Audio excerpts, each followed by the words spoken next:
Hello everyone, welcome back to my channel.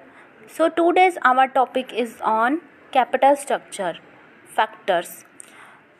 So before starting the topic, I request you all please watch the video on capital structure. Then आप ये जो video है factors की वो आप बहुत अच्छे से समझ पाएंगे. कौन कौन से फैक्टर्स होते हैं जो कैपिटल स्ट्रक्चर को अफेक्ट करते हैं. फर्स्ट है फाइनेंशियल लिवरेज. फाइनेंशियल लिवरेज हम जब अपने कैपिटल स्ट्रक्चर में डेट यानी कि डिबेंचर्स को अगर यूज़ करते हैं तो क्या होता है, क्योंकि debenture cheap source of finance है तो हमारे को average cost of capital minimum हो जाती है और जो वैल्यू ऑफ द फर्म वो बढ़ जाती है, तो उसका हमें बेनिफिट मिलता है. तो व्हेन फिक्स्ड चार्ज सिक्योरिटीज़ हम अपने कैपिटल स्ट्रक्चर में यूज़ करते हैं तो उसको हम बोलते हैं फाइनेंशियल लिवरेज. कि डिबेंचर को यूज़ करके हम अपने जो है वैल्यू ऑफ द फर्म को एनहांस कर रहे हैं, उसको बोलते हैं फाइनेंशियल लिवरेज. तो अगर हमको इसका बेनिफिट मिल रहा है तो हमें उसके बेसिस पे डिबेंचर को अपने स्ट्रक्चर में यूज़ करना चाहिए. नेक्स्ट है कंट्रोल. अगर हम न्यू शेयर्स इशू करते हैं तो कंट्रोल जो है उनके हाथ में स्प्रेड हो जाएगा. अगर हम ऐसा नहीं चाहते तो हम डिबेंचर के साथ जाएंगे, और अगर हम इसको बियर कर सकते हैं तो हम जो है नए शेयर इशू कर देंगे, इक्विटी के थ्रू जाएंगे. उसके बाद है interest coverage ratio. Interest coverage ratio means ability to pay fixed interest on long term asset. Long term assets पे हम अपना इंटरेस्ट पे कर सकें.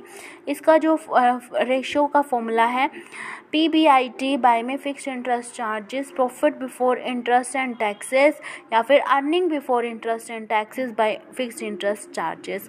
जितना ये ज़्यादा होगा उतनी हमारी एबिलिटी होगी, उतना ही हम अपने जो है डिबेंचर को यूज़ कर सकते हैं.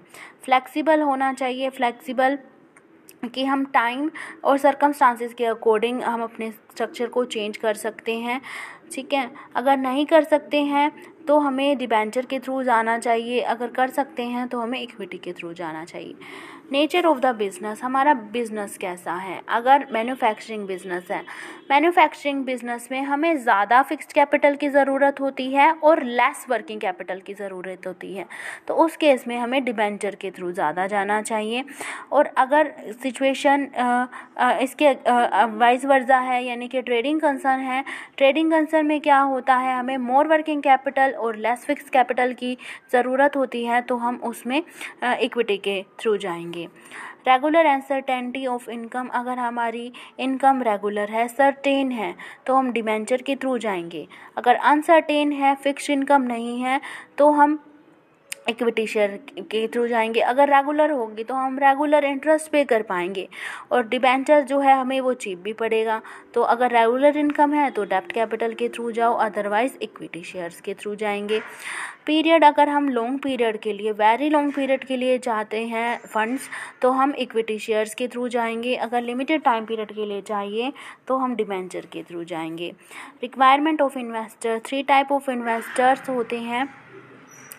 Enterprising investor face any difficulty, कि वो कोई भी डिफ़िकल्टीज़ को फेस कर सकते हैं, हाई रिस्क हाई रिटर्न चाहते हैं तो वो इक्विटी शेयर के थ्रू जाएंगे. अगर केयरफुल इन्वेस्टर है कि वो चाहते कि उनको रेगुलर इनकम मिल जाए, उनके जो रिटर्न्स है वो स्टेबल रहे, तो हम डिबेंचर के थ्रू जाएंगे. और लेस केयरफुल हैं तो हम प्रेफरेंस शेयर्स के थ्रू जाएंगे.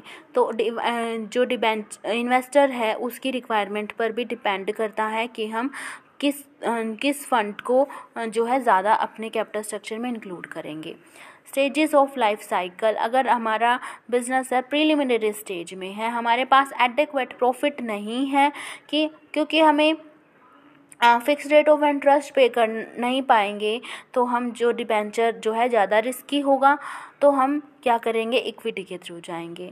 अगर हम मैच्योरिटी लेवल पर पहुंच गए हैं, हमारे पास एडेक्वेट प्रॉफिट्स हो चुके हैं, तो हम जो है ईज़िली जो है डिबेंचर के ऊपर इंटरेस्ट पे कर सकते हैं, और डिबेंचर हमें चीप सोर्स ऑफ फाइनेंस भी मिलेगा. तो हम क्या करेंगे, उस बेसिस पर अगर हम मैच्योरिटी लेवल पर पहुंच गए हैं तो उस सिचुएशन में हम डिबेंचर को अपने कैपिटल स्ट्रक्चर में यूज़ करेंगे। तो इन सब फैक्टर के बेसिस पे हम अपना कैपिटल स्ट्रक्चर तैयार कर सकते हैं। Thank you.